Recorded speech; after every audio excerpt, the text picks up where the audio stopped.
Greetings, good people. Happy Monday.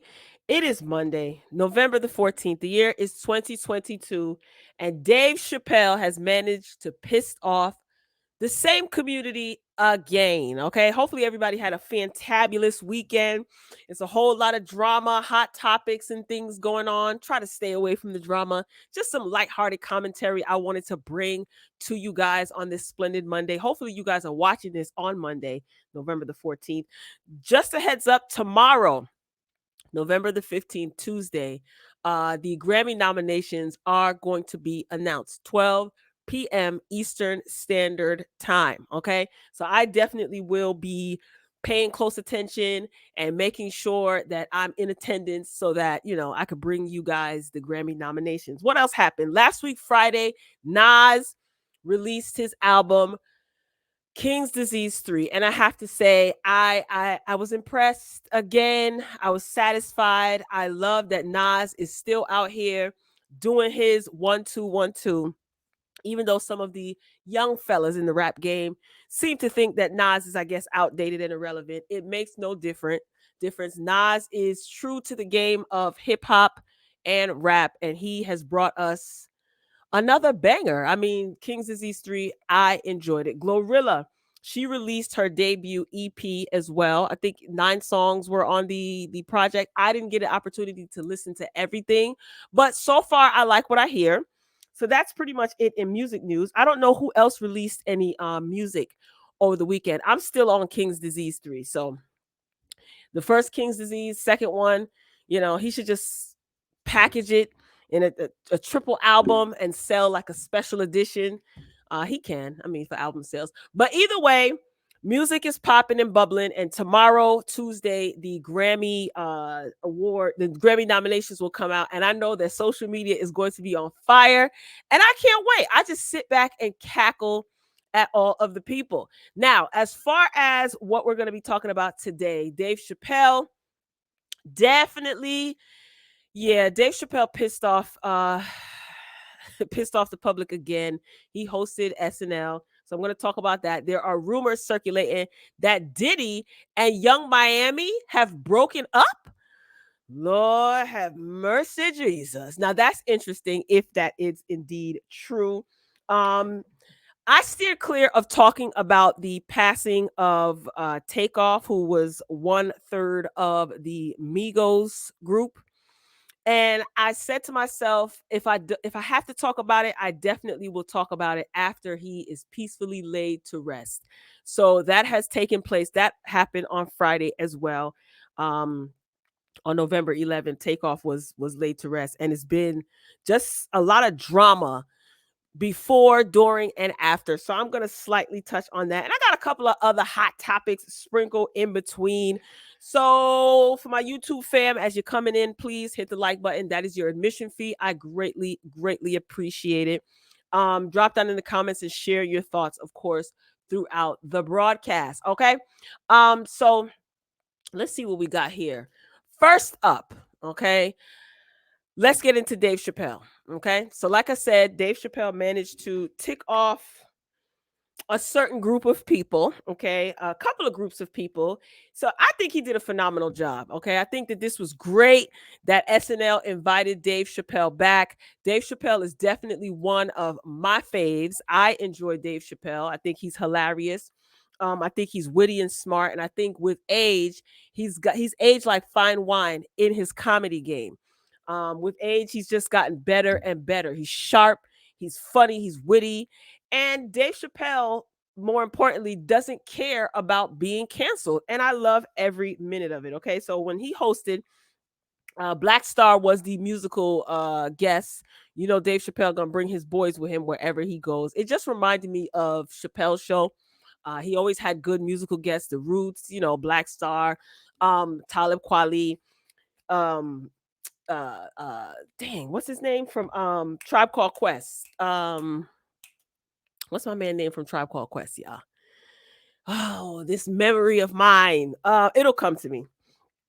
Anyway, So he had Ashley Larry on there. Ice-T made an appearance. So I think it was funny. But his monologue is what got the most attention. Okay. So CNN is reporting that, the Anti-Defamation League chief executive officer took to Twitter on Sunday to criticize the comedian and the NBC late night show. And he said, we shouldn't expect Dave Chappelle to serve as society's moral compass, but disturbing to see NBC SNL not just normalize and popularize anti, you know what? Um, can we, okay. Oh my gosh. You know what? Let me tell you what annoys me. Let me tell you what the problem is that I'm seeing. What I'm seeing is this goes across the board. I'm seeing over the years, right? I see that definitions of words have changed. Like, a lot of people don't run to pick up their Webster's dictionary or their Oxford dictionary to look at the definition of a word. It's always through Google. And then you have Wikipedia, which can be edited by anyone, to my understanding. And for the most part, I mean, the Google definitions are accurate for the most part, right? As accurate as can be. But I just see that this information is being transformed. What's called gray could now be called a different color. What's called purple, what's purple can now be called a different name. You get what I'm trying to say? So it's like the definitions are just being contorted and twisted up and flipped and reversed and remixed and all types of just melee. Okay, I'm trying to be as sensitive as possible and be respectful to everybody, not just one specific group, but I'm being respectful to everyone. And I feel that everybody has their opinion. A lot of times people's strong opinion, they want it to be deemed as fact, and that's just not the case. Uh it's just a lot. It's just a ball of confusion. Now, I probably am still the only one in my social circle that still watches SNL. Since I was little, I watch SNL faithfully. Okay. And this show was good. I like when Dave Chappelle comes to SNL because it's funny. He incorporates a lot of his characters from Chappelle's show. Um, and yeah, and the name, my man from Tribe Called Quest, Q-Tip. It just came to me. Anyway, Dave Chappelle didn't say nothing wrong. He's a comedian. I feel like when you censor comedians, then we're in trouble. I feel like that's like the one profession, one of many, but I think that that's the one profession where certain things are just not off limit. Everybody can get joked on. But to say that Dave Chappelle made any derogatory comments, I think that that's a stretch, and I think that that's unfair. Do you think Dave Chappelle cares? Absolutely not. Dave Chappelle is not worried about being canceled. There was one specific skit that I thought that was extremely genius and hilarious is when he was he went to Black Heaven, and he had somebody else, I can't remember the guy's name, a white guy, play the role that Dave Chappelle would have played, but it came across that Dave Chappelle wrote the skit, and he was just laughing, and I think that that was kind of like a snub to the SNL writers, because before he actually hosted the show, when it was announced that he was going to host the show, the SNL writers were threatening to boycott. Lorne Michaels just let Dave Chappelle do what it do, and I'm pretty sure the ratings were high. But I don't want to keep rambling on about Dave Chappelle because I do like him as a comedian. I've watched his growth, and I think that he is a smart man, and he is good at what he does. Okay. You guys let me know what you think. All right. Who is next up on the lineup? Oh, yeah. Okay. So Spice sort of kind of broke her silence. I don't know how to feel about this. I have been reporting on Spice and her health condition since last week. I think I did a video and I did somewhat of an update, and now I'm doing another update. So it seems that Spice has broken her silence, I guess. All right. Everybody was concerned. Did Spice have plastic surgery?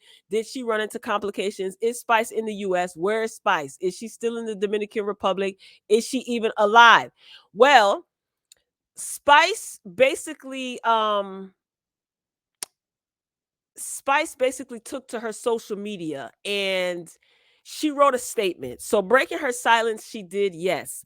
But did Spice break her silence in the manner that made me say, okay, she good? No. Okay. And what I would have liked to see is Spice's face. I want her to come onto social media like she always does and tear a hole into everybody who's talking about her. I enjoy that about Spice when she cuss you off and tell you about yourself. I said this in a previous video.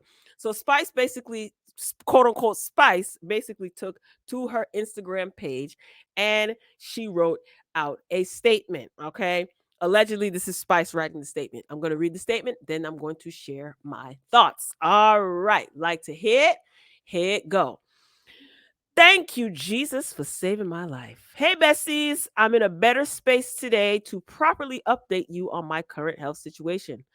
I suffered a damaged hernia a few days ago that sent my body into sepsis. As a result, I was rushed to the hospital for immediate surgery. As you know, I've been off social media for a while to rest mentally. So little did I know that during my medical scare, it was it was already been said that I had a heart attack, I was in a coma, and I also died. But none of that is true. However, I'm still recovering from what really happened. So thanks so much for all the prayers and concerns. Please take great care of yourself. Eat, live, love, laugh like it's your last day. I love you all so, so much. Then she has a whole bunch of blue hearts. And you done know. Gracie always is going to be herself. So I guess this is no more jumping off of a speaker box for me. To all the promoters that has a confirmed booking with me, please accept my humble apology. Cayman, I know you are up next for 25th of this month. However, I'll see you at a later date. Any further information needed, there's always a contact in my bio. The Queen loves you all. So basically, she had to cancel shows that she already had scheduled. Okay. Very, very, very interesting. Is that unprofessional? Yeah, it is, but it's a medical emergency. So I totally understand. So although this statement was cute, it was nice, we appreciate it. I would have much rather see Spice come on to live, even in a pre-recorded video. Forget a live. You're not up to doing a live. What about a pre-recorded video? And I know it's probably going to be said she doesn't owe us an explanation. I agree because I said that myself. But here's my thing. Here's why this seems a little bit sketchy. Because if you're someone who has maybe a close friend, a close assistant, it's nothing to give them your password if they don't already have it and have them log in and write this. Or you can tell them what to say. They can copy and paste for you. We don't really know what the hell is going on with Spice. And that is my genuine concern. This is not about me embarrassing her or talking negatively about her. Whatever it is that she decided to do with her body is her choice, right? But because I am somebody who enjoys Spice music and her personality from what I see on television, right? I wish her the best. I really hope that she is really okay, regardless of whatever the issue is. And the fact that she has not come on, it just kind of leads me to lean toward maybe everything is not okay. So I don't know. We shall see. I just hope that whatever it is that she recovers, that she's recovering from, that she does recover. And like I said before, she's back to optimal health for herself, her children, and her loved ones. Because listen, this surgery stuff and all that stuff is dangerous. It's absolutely positively dangerous, and it's scary at the same damn time. You're going for a procedure that you might have had before, or what some people may deem routine, or it's no big deal, and then you run into complications. I mean, it happens. So I'm wishing Spice the absolute best. And this was posted 5 days ago, and she hasn't posted anything to her stories or to her social media, her Instagram at least, since then. Spice, I wish you nothing but the best. And I'm sure many of your fans wish the same. Okay? All right, moving along. Azalea Banks. Y'all, let me tell you something. Azalea Banks is somebody that does not bite her tongue. All right. And that can be a good thing. And sometimes it can be a not so good thing, can be a little bit messy. So, for whatever reason, she was on one. Azalea Banks was on one the other day, and she decided to, I guess, let Candace Owens have it, honey. So, she took to her social media and she posted about Candace Owens. I guess she, along with everyone else, is tired of Candace Owens talking about Cardi B. Okay. Now, I just want Candace Owens to know, I understand recently I was reading something that Candace Owens was upset at Cheeto 45, I guess, because he wasn't giving he basically didn't acknowledge her. You know that Candace Owens, to me, it appears that she was trying to get in the good graces of them folks, some of them so-called conservative folks, right? And Donald Trump basically paid her dust. Cheeto 45 said it is what it is, all right? Now he didn't drag her or escort her, excuse me, let me not use that word. He didn't escort her out of the White House by her weave like old girl Omarosa, but he snubbed her. And I guess Candace Owens didn't like that. Okay, I just want Candace Owens to know that no, ma'am, you will not be accepted back to the cookout. See, some of y'all have a tendency to want to invite any and everybody to the cookout. No, we tightening it up in 2022 leading into 2023. We're not waiting until 2023. We don't care if you the same skin folk. That doesn't mean you kinfolk. And some of y'all's invitation to the cookout is going to be revoked. We don't care. We don't care. We don't care. All right. Omarosa, although we forgive you slightly, some of us, you ain't got no seat at the table at the cookout. And Candace Owens, you can forget about it. I don't care if you're a +1 to Dr. Umar. I highly doubt that will happen, but I'm just saying, I don't care if you show up with Jesus's left sandal covered in God's glory. You're not going to have a seat at the table at the cookout, Candace. So you can just carry on. Anyway, let's get into what Azalea Banks had to say. I had to kind of like mark out some of these words because, Lord, we know Azalea Banks' mouth is fierce. Anyway, Candace Owens, she writes, definitely watches PORN and definitely wants to eat Cardi B's beep. I swear I have never heard someone so obsessed with other tax-paying citizens' sex lives. Does she listen to herself? She says that she feels mocked by a man with breasts, but in the same breath says she empathizes with Kanye's month-long mockery of a specific group of people. That's not what she said. Y'all see it on the screen. LOL, this woman is completely delusional. That story about Black women hating on her because she has such a high IQ is pure comedy. Sis, if you were that smart, you'd have a real job. Not some podcast discussing your stereotypical lazy, angry Black woman's completely asinine. Why is this messed up? Asinine opinions about dumb ish you read on social media all day. Now that was a light read from Miss Azalea Banks. Listen, Azalea, I'm in agreement with you with a lot of things. Sometimes I don't agree with the way that you do things, but that doesn't matter. I'm in agreement with you when it comes to some of these things that you said. Some of the derogatory things, I can do without. But I get what she was trying to say. And Candace Owens is obsessed because she is a media. She likes being in the media. You know what I mean? That's the new drug right now. Trending, a hashtag. She wants attention. So Candace Owens, is Candace Owens really a threat to us these days?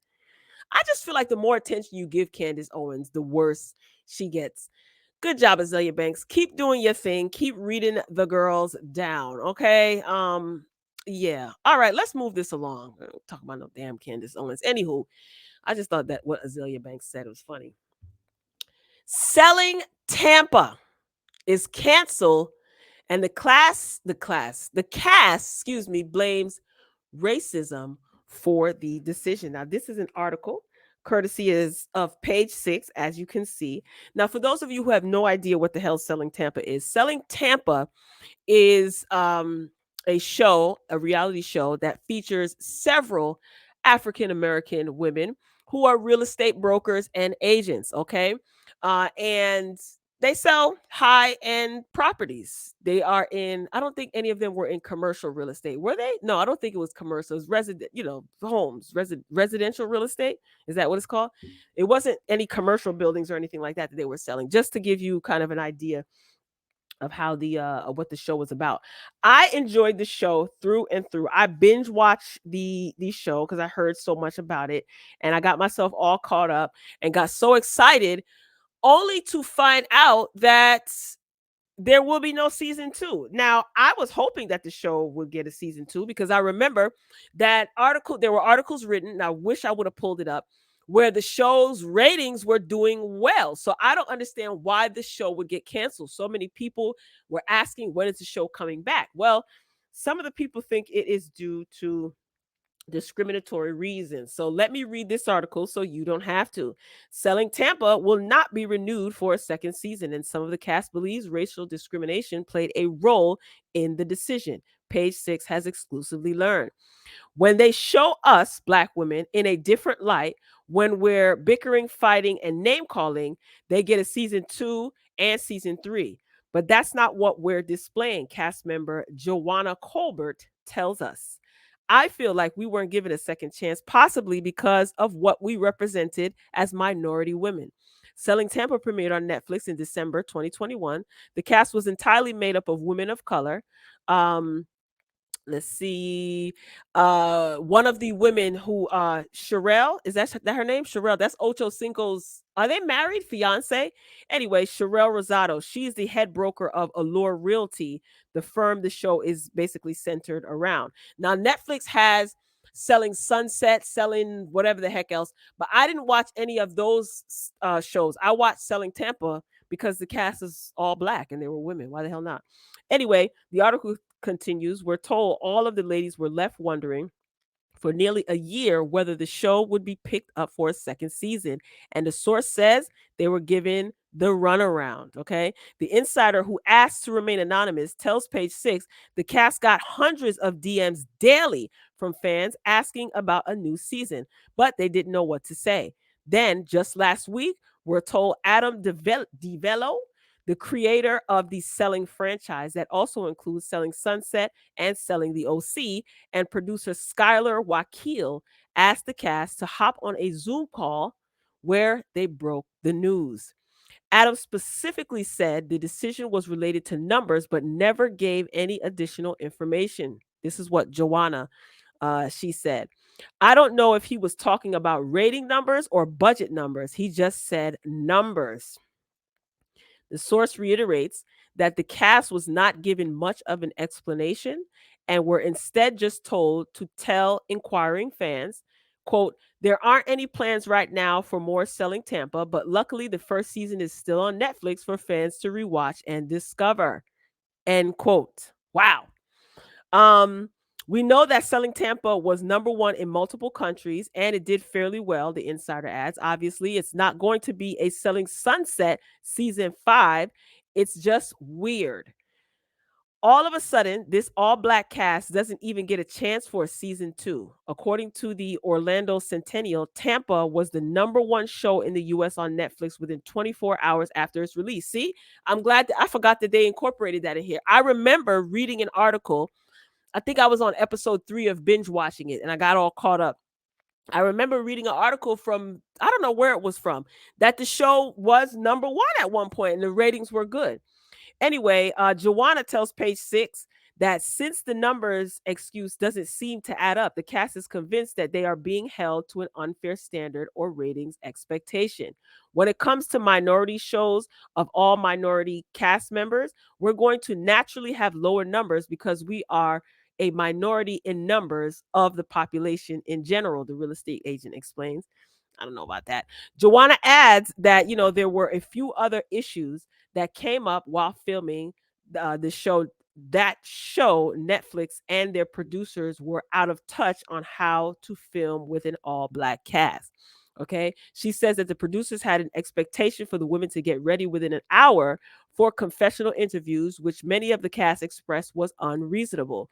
With sew ins or the types of extensions that typically women of color have to get, we don't work on that same time frame. This is what Joanna was telling Page Six in an interview.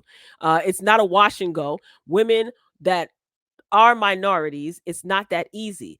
Our hair, just in general, takes longer. The businesswoman says that her co star spoke up to production, and while their remarks were not negatively received, not much change took place afterward. I don't recall it being like, okay, we understand, we're going to make conscious effort, to do something different. Joanna, Lord. Joanna says, Colbert is her last name. Sorry, y'all. It was almost like it wasn't said.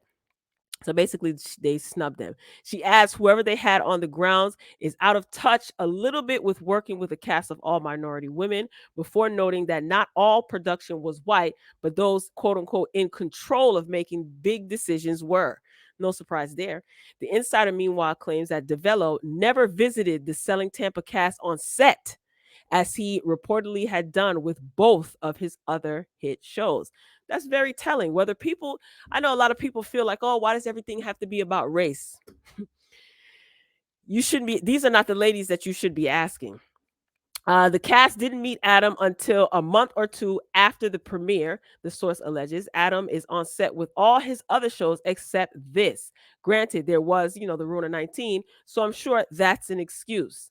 Colbert also notes that there was an issue from the onset of the marketing for their show. In the first Selling Tampa teaser, Selling Sunset had honcho Jason whatever is seen standing in front of his predominantly white cast and handing over a set of keys to Rosado, who is 35, and her all black cast. I think with all the white cast members of Selling Sunset, handing over a key to all women black cast members in Tampa kind of set us up for misrepresentation and comparison, and really a competition, honestly, Colbert says. I think from the get-go, we were set up a little bit at a disadvantage. After Selling Tampa premiered, radio host DJ Envy publicly criticized the show for not featuring as many sales as its predecessor. And I do remember what DJ, at first I was like, DJ Envy, shut up. What are you talking about? But I understand where he was coming from. There was drama on the show, and it did show the ladies working, but I think DJ Envy wanted to see more footage of the women closing on these multi-million-dollar properties, and I can't disagree with him on that. I think it should have been 50-50. But what I do think is that you have a cast full of all black women, as accomplished as they are, there are some people who will just see this type of cast as an opportunity to get ratings based off of scandal and drama. And that wasn't the case. Nobody was fist fighting. Nobody threw a drink at anyone. No one was pulling hair. None of that was going on. It was a little bit of sass and a little bit of tug of war, here and there, but it wasn't ratchet, right? And I think that that's what Joanna is basically saying. Had they had been ratchet, they probably would have got a season 2. But it doesn't seem like any of these ladies on the cast, that's not really their zhuzh. So yeah, this article goes on, and it is pretty lengthy, and my eyes are burning, and I do want to get on to the next the story. But basically, the source close to production, of course, they're going to defend the creator of the show. Nobody's going to openly admit like, oh yeah, we canceled it, because they didn't give us ratchet like we had, anticipated. And I know a lot of people feel like, why does everything have to be about race? Now, here's a suggestion. Unless we, or those who have a problem with things, quote unquote, being about race in this country, just this country alone, the only way to remedy that, my suggestion would be, right, is that we get into a time machine, okay, Marty McFly, and go back way back into time, and we erase some things from happening, and we erase some thought processes, right? And then we come back to present day, and boom, we don't have these issues of colorism and discrimination and racism and bigotry and, you know, sexism, etc., etc. So unless you have a time machine that we can get into and go way back into time, hey, this is a result of things that happened in the past. And I just don't think that these women or any of the women on the cast or anyone a part of production that is black or of color, right? Whatever the heck that means, but you know what I mean. If they were working there and the environment felt like they were being discriminated against, don't we have to take their word for it? We weren't there. And quite frankly, why aren't they getting a season 2? It can't be solely due to performance. Well, it doesn't matter because I tweeted and I added Carlos King and I said, "Oh, Carlos, this is a perfect opportunity, I think, for Carlos King to invite these ladies to a, classy platform with tact and couth." And I believe that Carlos will probably roll out the red carpet for these ladies. It can't be called Selling Tampa because, of course, Netflix and the creator of the Selling franchise owns the name. But they darn sure, Carlos could definitely do something, put these ladies to work, and give us a new show. I think Carlos is a great producer. And I think that he will treat the cast very, very well. All right, let's move on because we're spending a lot of time on this child. I ain't got my contacts in, so I'm squinting trying to read the article from my phone. All right, let's who's up next? Ooh, child, this reality TV is a mess. Kandi Burrus. Ooh wee. Her and that OLG. I'm gonna tell you something. Kandi, it might be time to shut them down. Shut them down. I'm just saying, okay? So Radar Online posted this article. Kandi Burruss's ATL restaurant sued over a 2020 incident that left a 14-year-old injured. Now, I know most of you are probably going to think that this is the incident that took place recently at Blaze Steak and Seafood. No, where I think it was Kandi's cousin was the one that pulled the blicky, or somebody got popped. Okay, it wasn't life threatening, and I'm not trying to trivialize it. I did report on it, but I just don't remember. It was at Blaze Steak and Seafood. This took place. Y'all remember? I think this is the restaurant that Kandi had, that they claim was in the hood. And remember, two people got into an argument out. It started outside or something like that, and then it ended up inside the restaurant, and security was there or something. This from 2020. Maybe you guys remember, maybe you don't. All right, so let's get into this article. According to court documents obtained by RadarOnline.com, a woman named Kaya Humphreys, on behalf of herself and her daughter, sued Kandi's restaurant, the owners of the shopping center where the spot is located, and the security team hired by the center. Okay, on February 14th, 2020. Humphrey said that she entered OLG with her 14-year-old daughter. The two were accompanied by Humphreys' older children, along with another relative. In the suit, Humphrey said that Johnson was near the front of the restaurant in the waiting area, not far from the door. Prior to entering the restaurant, one of the family members heard a loud altercation in the parking lot outside of the entrance. While waiting to be seated at OLG, a man wearing a red tracksuit entered OLG and was near the front of the restaurant. This is what the suit read. Shortly afterward, a second man entered OLG. The lawsuit added that the man wearing the red tracksuit began, letting off. Kaya Humphreys was popped in the right calf. Lord have mercy. Humphrey says her daughter's wound required medical treatment, including multiple surgeries, therapy, and counseling. Kaya Humphreys has experienced severe physical and emotional pain and suffering as a result of the wounds she sustained. This is what the lawsuit reads. Kaya will continue to experience severe physical and emotional pain and suffering as a result from the wounds she sustained. The incident happened at Kandi's second OLG, which she opened in 2018. In the suit, the family said that the property owners should have been aware that additional security was needed given the many past incidents of crime. They said that in the years before the 2020 shooting, there were numerous crimes involving firearms, robberies, and assaults. Humphrey said that her family had no knowledge of the frequent and recurring violent crimes at the shopping center. In the suit, Candy's business stands accused of being negligent in not providing proper security despite the shopping center's history. The suit seeks unspecified damages.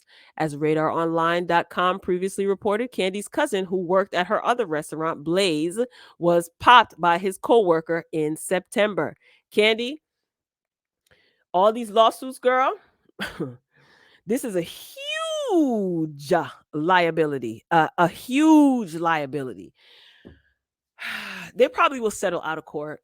It's unfortunate. You go to a restaurant to eat, enjoy the atmosphere, and you go to, fellowship with your family, friends, and loved ones. You don't expect to be in the middle of a war zone at a restaurant. Now, as I think this is the restaurant, if I'm not mistaken, this is the restaurant that this complex where this OLG is, Rashida and Frost have their restaurant down the lane, or in the same vicinity, or in the same shopping plaza, right? Now, as far as the shopping plaza being liable, see that I don't know, because this happened inside of Candy's restaurant. Candy definitely, the business OLG definitely is liable for the injuries, but as far as the shopping plaza, I don't know about that. I don't know. I mean, listen, it's worth a try. Why the heck not? I think that Candy is unfortunately responsible. See, once again, now I understand you cannot control who enters and exits your establishment. However, if your name is on that establishment, the liability is going to fall on you. I don't remember if they even caught the this person who did this, because yeah, it was a fight. I remember when this happened. Everybody remembers when this happened. So I think Candy and Todd, both of their names are on this business, right? But of course, we know this is Candy's fame more famous than her husband, I guess, right? But it's Candy and Todd, because I think they're both owners of OLG. They're both business owners. This is not a good look. Listen, I get it that you want to, employ people, um put your business. I think a lot of people put their businesses in some of these areas because the rent or mortgage or whatever it is a lot cheaper. um but you should have insurance for stuff like this. No, I don't know. It's unfortunate. What if that little girl would have, what if anybody would have lost their freaking life? And then that Blaze Steak and Seafood not too long ago this year, you have a another incident. Mm-mm. Candy, these restaurants are going to cost you a grip. If you better change the neighborhood that you have these restaurants in, or, girl, this is not a good look. Health code violations, rude staff, bad reviews on the food and the customer service. I mean, yes, it's a restaurant business. It happens. But ma'am, you too worldwide for this, Candy. You too worldwide for this. It's a darn shame. I'm so glad that young girl did not lose her life, but I can only imagine. I would never want to imagine, but I can only imagine the trauma that she experienced. She probably doesn't even want to go anywhere, you know? Nah, Candy. I don't know. You're gonna have to rethink this, Miss Mamas, because this is not it's not definitely not a good look. All right. Good. Best of luck to Candy and Todd. And like I said, I wish that victim nothing but the best, her mother as well. And I'm glad that she is still here to talk about it. But Candy, pay them people, girl. Pay them people handsomely. All right, who we got next on the list? Oh boy. Speaking of Candy, I forgot about this. Did y'all see this? Now, the Soul Train Music Awards are supposed to be airing this month. Okay, so it's pre-recorded. I think they're somewhere on the West Coast. Anyway, who the heck is this on your screen? This is Escape. They are recipients of the Lady of Soul Award, the 2022 Lady of Soul Award, right? What does this look like? At first glance, I said, oh, Latasha just said, F your dress code. But wait, there's more. As you can see, everyone seems to be somewhat in unison except for Latasha Scott. All right. So take a look at this. I thought this was very interesting. Okay. I'm not going to play the audio. So this is according to the neighborhood talk. Um, this is weird. This is really, really weird. So everybody, of course, had their comments like, "Oh my God, you see Nene." Listen, I cracked up when I seen this. I cracked up when I seen this because I saw the post earlier floating around on Twitter. So I'm like, why does Latasha have on a completely different color uh and style dress? Like that seems odd. Like somebody didn't get the memo. I thought that this was funny that Nene got the the eye emojis with the what do you call it?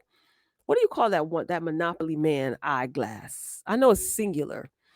I don't remember. Anyway, so of course people had their comments or whatever, and someone says maybe Latasha Scott didn't know the dress code or what the other ladies planned on wearing. Maybe she honestly didn't know. Did you all think of that? So this seems like someone is coming to Latasha's defense in the comments of this post. And she is not required to dress like the other ladies. None of them had to dress similar. No, she didn't, but it would have looked nice if she did. This is a celebration of Escape as artists, their longevity, and their incredible music. Right. Them as a group, a cohesive unit. So, not about how they dress. Okay. So, Latasha responded to this user and said, "Thank you, because they didn't tell me anything. It's more to this than people know." And of course, hit dogs always holler. So here comes Kandi. She put an at on it and she at Latasha and says, "Latasha, the only thing for people to know is that you chose to have a separate stylist from the rest of the group. You chose to separate yourself. Do not blame us for that. Stop continuing to put out false narratives." Now, what false narratives did she put out? Whose name did she mention, Kandi? And why did you feel the need to answer to what Latasha said? All she said was, "They didn't tell me anything. It's more to this than people know." Now, who's the they? You assuming that the they is the rest of the members of Escape? I'm just saying. And this is apparently a text between Latasha's stylist. One text message reads, "What's the color scheme for the carpet?" I'm assuming that's the stylist. "No scheme. I would just say now black, just solid color. I think just glamorous and long. I was just thinking cohesive picture, but gotcha. It will be a gown of some sort." So we don't know. Okay. The reason why I think Nene put this specific reply in the neighborhood talk. Do you guys remember the last, was it the last reunion Nene was on? That was when they were in all white and it was a virtual reunion. And Nene said that she was going to wear, or she had on black. And when I guess she saw everybody come on Zoom and everybody had white on, she had to change or something like that. Remember that? I think that's why Nene put those emojis. Kandi is just not my fave. I don't know. We know that Nene doesn't really care for Kandi, or she says that she doesn't have a problem with Kandi. You don't like her, girl, and that's perfectly fine. But what do you guys think about that? Do you think that Latasha is just creating drama? Why did Kandi feel the need to reply? None of the other ladies replied. What really happened? Did Kandi already speak on this, pun intended? Did she say what really happened? I just feel like the picture just looks weird. Okay. It looks like you ladies don't have your ish together. It looks like either she was isolated by you guys or you guys chose to isolate her. I don't know what's going on. All right. All I know is this don't look good. And why the heck are they receiving the Lady of Soul Awards after? When's the last time they put out a song together? Anyway, it is what it is. A lot of y'all don't watch the Soul Train Awards. That's probably exactly why they pulling at straws. That's how the saying go. I don't know. We wish the ladies of Escape nothing but the best. Have they broken up again? I heard rumors about that, but I don't know. It's just something about Kandi. She sometimes gets on my nerves. But if you have more information, share your thoughts. Put it in the comments. I don't know. This just doesn't look good, and I'm glad they pre-record these awards because I don't know. Are they going to perform? Child, I'll be keeping my eye on these blog pages to see if anybody, says anything else or what's tea. I can see Candy right now making an excuse, child. She always got an excuse for something. Ugh.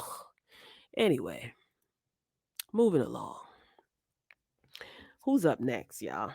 Oh, Lord. Honey, here we go. So it is being rumored, y'all, that Carisha Brownlee, aka Young Miami, and Diddy broke up. Okay. It's being rumored that the reason why they broke up is because Diddy decreased Young Miami's allowance to a measly $200,000 a month. What was it before? Lord knows. It might have been $500,000. Diddy was on the Breakfast Club last month or so, and he says that Carisha's his best friend, Young Miami's his best friend, and as long as he's alive, she gonna be good. Basically, she can get whatever she wants. So I don't know where this rumor started. Carisha didn't confirm or deny anything, but she does sometimes. She does a little subliminal stuff on Twitter. I couldn't match it up. I don't know. And Diddy's not gonna say anything. Diddy recently wiped his social media, his Instagram, and I guess it's a refresh. I don't know. He's posting little by little. I think he probably has 2 posts up there now. But I did notice that over the weekend. Anyway, so what you see here is Carisha's place adorned with red roses, red rose petals, different arrangements, yada yada. And I'm assuming that this is Diddy's attempt to get his girl back. I don't know. This could have totally been a gesture. Carisha, I love you still. Maybe Diddy upset Young Miami because he's messing with someone else. This is the most toxic non-relationship ever because Diddy says he's single. Young Miami says she's single, but we know what it is. Young Miami could not go on a date to go see a movie with a nice, strapping young lad, her age, even if she wanted to. Diddy would have a fit and would scorch every end of this earth. We all know what he gives. If you know Diddy from way back, way back, way back, you already know what he gives. So they're single, but I don't know what she is, child. Trapped. She's single and trapped. Let me tell you something, Carisha Brownlee girl. If it's one thing I know about God, God will always provide a way of escape, girl. And if there's anything that I could say to you, it would be run, bitch, run for your life. Okay? These roses are nice and everything. Hopefully you have somebody to help you clean them up. They do die eventually, so get them out of your house quickly, unless you're going to water them and nurture them. Get them out your house quickly, donate them, make someone else's day. That's great. But girl, I understand your lifestyle and whatnot. You like your rich poppy, but baby girl, if this is your light at the end of the tunnel, follow the light, Young Miami. Follow the light. Please follow the light. And this ain't got nothing to do with being a hater, y'all. All jokes aside, I'm really concerned about Young Miami, but I'm not going to make this a heavy situation. These pictures were from Young Miami's Instagram. So it seems that Diddy, maybe, there's no way to confirm this, but Diddy performed this nice gesture to, I guess, get his girl back. Like I said, I don't even know where that rumor started about him lowering her allowance. I don't know.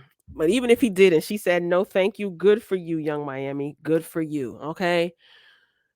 Know your worth. But please, girl, this could be a way of escape, girl. Run for your life. All right. We wish Young Miami nothing but the best. All right, up next. I paused because I like to chop these videos up and make separate videos, so it seems awkward, that silence. Maybe if you saw my face, then it wouldn't be so awkward. Anyway, while we're still talking about Young Miami, Young Miami is being heavily criticized for her choice in attire as it pertains to her attire for Takeoff's memorial service. So on Friday, November 11th, rapper Takeoff, who is a member of the Migos rap group, right?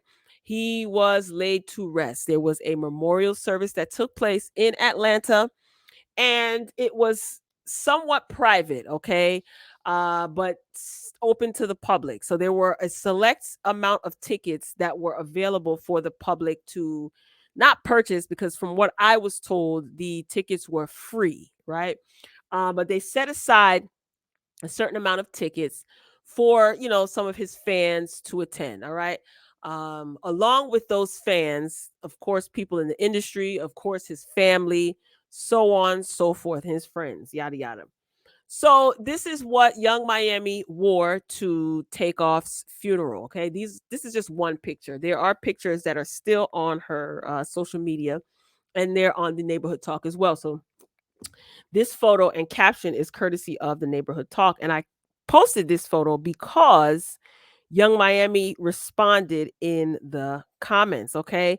Now, Young Miami did say that this so called photo shoot, or these images of her outfit, were taken after the service. And I do think that sometimes people do way too much. Um, and I think that she could wear whatever the hell she wants to wear. Okay. Let me see if I could pull this up on my phone. Hold on, y'all. 'Cause I definitely can't see on the screen. All right. Do you think that Young Miami was inappropriate in her choice of attire?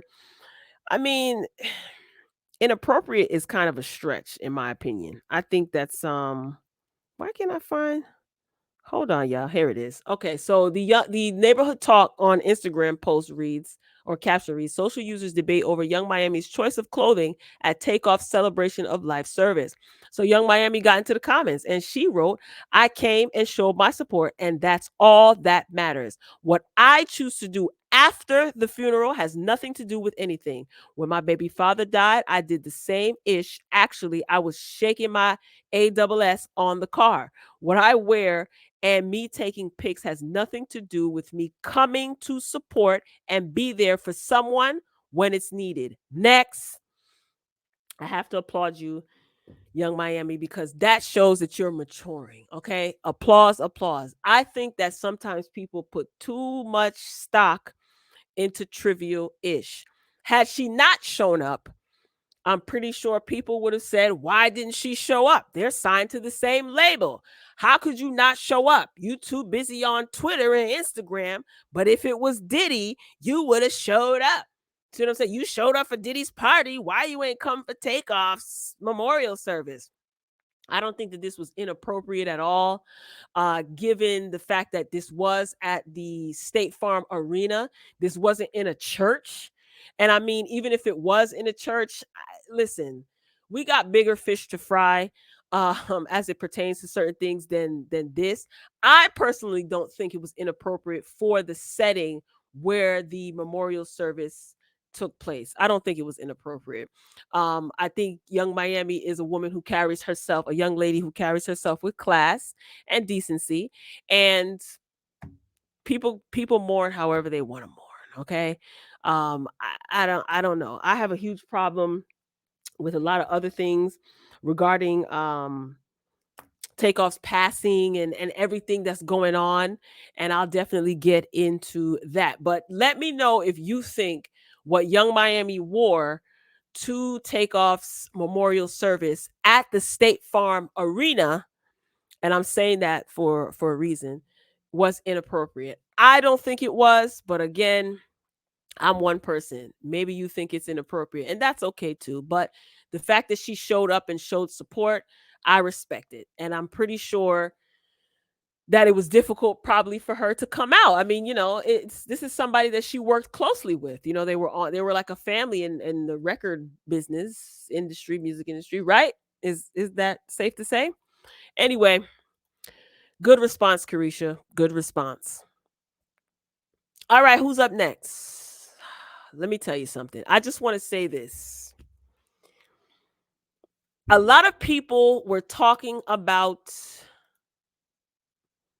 Takeoff's tragic passing. Okay. I'm not going to go back and talk about that in detail. There are plenty of videos all across social media discussing that tragic night where Takeoff's life was taken. All right. And I said to myself, I have so many opinions, right? Some that I will share, some that I won't. The beauty of doing this for me is I can pick and choose what I want to talk about, who I want to talk about, when I want to talk about. Just because something is a trending topic and dozens of people are talking about it, I personally, I'm talking about myself, I don't have to do the same. Okay. And I love having that control where I can pick and choose what I want to talk about. That's just some things I just don't want to talk about. I don't like talking about, people losing their lives in tragic manners on my channel. I don't. But I feel like since Takeoff has been laid to rest, I feel now for me, I'm talking about me. I feel now is the appropriate time for me to just make mention of a few things. I did post to my community tab um, certain things. Listen, you could do whatever the heck you want to do, right? I have no control over what anyone else does. I have control over my response to it, whether I entertain certain things, whether I engage in certain things, right? And I'm not gonna get on here and bash anybody about how they choose to try to find out what happened, put it that way, right? I understand the news is the news. I get all of that, right? But Takeoff's memorial service that took place at the State Farm Arena was open to some of the public, right? There were tickets that had to be, retrieved.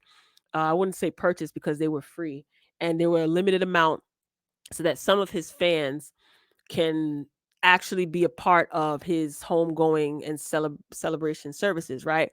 One of the requests, I'm assuming, of the families could have been the arena. Let's just assume it's the family, is that anyone entering the arena for this specific event not have any cell phones or any recording devices, right? Okay, simple request. And I said to myself, yeah, right. And what I mean by that is I said there are definitely going to be people who are going to find a way to do exactly what ended up happening. Well, somebody on the inside had whatever they had, a phone, a record, whatever, a camera, and they were able to record um Offset and Quavo's speeches. There were photos that were circulating um all over social media. And I found it very photographs I can understand because they probably have photographers there and the family probably wanted to release the images after the service. But of course, there was cell phone footage or video footage of some of the goings on inside of the event. And I just shook my head and I said, "Damn, nothing is sacred, to some people. Some stuff is just not sacred to some people." I saw some people say, why why can't we record this? Why isn't media allowed inside of the venue? Some people were disgusted at the fact that the video recording was circulating on social media. So it was like 50-50. I was listening to certain people's perspective on things and I get it. But all in all, right? A lot of times I've had this conversation so many times for a long time, for many years. A lot of times the public views these entertainers, whether it be musicians, actors, whatever, right? A lot of the times fans and people who admire these entertainers they feel like these entertainers belong to them. They feel like your life, I pay for your music, so I support you, so you owe me. You owe me. I want to know your kid's name. I want to know where you're going to be next week. I want to know who you're dating. I want to know, I want to see what your casket looks like. And it's an entitlement that is that's quite dangerous in my opinion. Um to many of us, Takeoff was, of course, a human being, somebody that we admire, somebody who entertained us, somebody whose art and craft we love. But this is someone's son, right? This is someone's nephew. This is someone's grandchild. So to those family members, yeah, Takeoff was Takeoff, but he was Kershnick before he was Takeoff. And that is their family member. So I feel like if you were fortunate enough to go into this venue and see your fave, right? And all the family asked is that you don't record or don't bring your cell phone in there. That's too much to ask. If that's too much to ask, then you really don't care about the person. You just care about the individual that entertained you. And I just don't see where this is a fight. The family has the right to not give family doesn't owe anybody an explanation as to why they didn't want cell phones in there, why they didn't want this in there. Believe it or not, you can pay for somebody's music. You can download and buy every song, every record. It doesn't entitle you to their entire life. It doesn't. I'm sorry, it doesn't. You pay to be entertained. You've gotten entertained, and that's it. I get it. Some people's funerals were public. I get it. I get it. A lot of people's funerals were public, or it should have been on TV. I get that. It should have been televised so that, his fans can see it. I get that. But for whatever reason, the family did not want it to be publicized. And I feel like they trump what the fans, supporters want. That's that. There's no long drawn out explanation. If his mama don't want no cameras in there, I don't care if you know all the Takeoff songs, you follow him, you support him, he got you through a dark time. His mama's word trumps everything. That's how I feel. So I know there were some people outside of the venue, and then there was security or officers basically telling people that they can't record and stuff like that. And not to mention, this his his life being taken, that's all still under investigation. There's a whole lot of stuff going on, it mixed up with this situation. You know what I mean? So I don't know. A lot of it was very disturbing to me. Just a lot of commentary that I listened to, some of the things that I watch. I limited what I listened to. Only a select few. I wanted to hear their thoughts on it. And although I didn't agree with everything, I do like the fact that some people were extremely respectful when talking about this. And although, like I said, I chose not to speak about anything until he was laid to rest. I was even saying to myself, "Nah, I'm not going to bother." But I decided to. And now, what's happening now is just so it's just so sad. You got a lot of family coming out saying that there's drama. It's so freaking sad. I don't understand why funerals sometimes bring out the worst in people, man. And what I mean by that is, instead of supporting and standing by those who lost a loved one, you got people trying to be right, trying to be seen, people trying to expose. And I mean, exposing is going to happen, but man, this is what I'm saying. Like, was it ever really about the person who's no longer here, or was it always about, what you want, how you want to be satisfied? I don't know. I can go on and on and on. And most of you probably know what I'm talking about. It's just all over social media. It's a whole lot of drama going on. And it doesn't have to be. I saw some people were upset about the fact that some of the artists that are close to him hasn't spoken out. Oh, has this person spoken out yet? No, this person ain't spoke out yet. Oh man, are they gonna push back their album? Now we ain't never gonna get no album. When is his album coming out? He needs to change this date. Is he still gonna put out?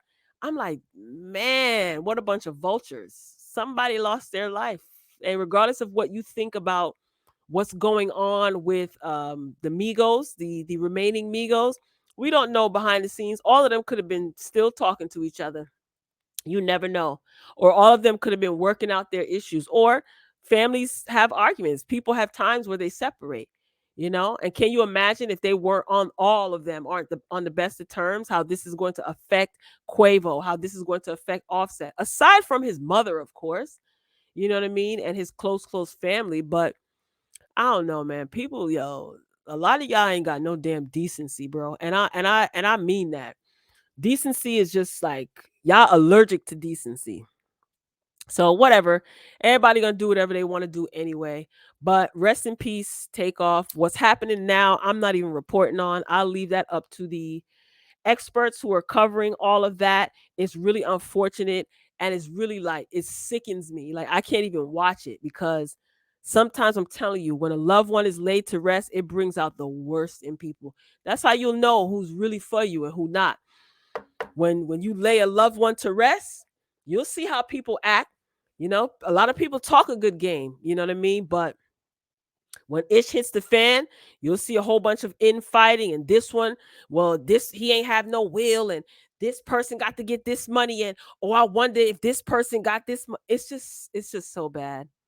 It's so bad. Anyway, condolences to the family. I hope all of them stay off of social media. You don't have to be on social media. And I just feel like now that he's laid to rest, I really feel like things are going to get worse. You know what I mean? I thought that they were going to get bad after he was laid to rest, and I was right. It's brewing. All of this stuff is brewing. So rest in peace to Takeoff. That's it. That's all. That's all I got. Ain't got no more, ladies and gentlemen. Ooh, an hour. Wow. I had a lot to say, a lot to talk about. Hopefully, you enjoy the rest of your Monday. If you're watching this on Monday, November 14th, shout out to you. If you're watching this another day, shout out to you too. Don't forget to my YouTube fam, like the video. That is your admission fee. You still have time to pay your admission fee. And be sure to drop down in the comments, share your thoughts. Don't be shy. All right, I'm signing off, but I'll be back. I love you for watching. As always, until next time. Peace.